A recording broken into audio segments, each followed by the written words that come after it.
अब ये तो मैंने आपको बता दिया कि बुल मार्केट क्या होता है, बियर मार्केट क्या होता है, लेकिन आपको पता कैसे चलेगा कि बुल मार्केट चल रहा है या फिर बियर मार्केट चल रहा है? तो इसको पता करने का कोई ना कोई मेजर तो होना चाहिए ना। तो इसका मेजर है इंडेक्स। इंडियन स्टॉक मार्केट में दो मेजर इंडेक्स हैं, एक है सेंसेक्स और दूसरा है निफ्टी। मैंने आपको बताया था कि दो तरह के एक्सचेंज हैं, एक है बीएसई, दूसरा है एनएसई।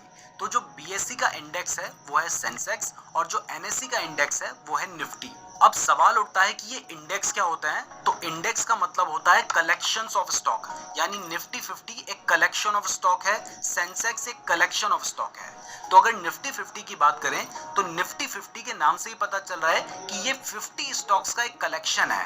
तो इंडियन स्टॉक मार्केट के जो टॉप 50 स्टॉक्स होते हैं ना, वो निफ्टी 50 में आते हैं, और ऐसे ही सेंसेक्स में जो इंडियन स्टॉक मार्केट के टॉप 30 स्टॉक्स होते हैं वो आते हैं। तो अगर मान लो कि कभी निफ्टी गिर रहा है तो इसका मतलब है कि जो एनएसई में लिस्टेड टॉप 50 स्टॉक्स है ना, उनमें मेजॉरिटी ऑफ स्टॉक्स की प्राइसेस गिर रही हैं, जिसकी वजह से ही निफ्टी गिर रहा है। और जब मेजॉरिटी ऑफ स्टॉक्स की प्राइसेस गिर रही हैं तो इसी से हमें पता चलता है कि शेयर मार्केट गिर रहा है। और ऐसे ही जब सेंसेक्स गिर रहा है तो इसका मतलब है बीएसई में जो टॉप 30 लिस्टेड स्टॉक्स हैं उनमें मेजॉरिटी ऑफ स्टॉक्स की प्राइसेस गिर रही हैं, और जब बीएसई के मेजॉरिटी ऑफ स्टॉक्स की प्राइसेस गिर रही हैं तो इसका मतलब भी है कि ओवरऑल शेयर मार्केट गिर रहा है। तो इंडेक्स एक तरीका है जिसके थ्रू हम कंपनीज की परफॉर्मेंस को ट्रैक करते हैं, और जब बहुत सारे इंडेक्स होते हैं ना, उनको इंडाइसेस भी कहा जाता है। तो इंडेक्स एक सिंगुलर टर्म है और इंडाइसेस एक प्लूरल टर्म है।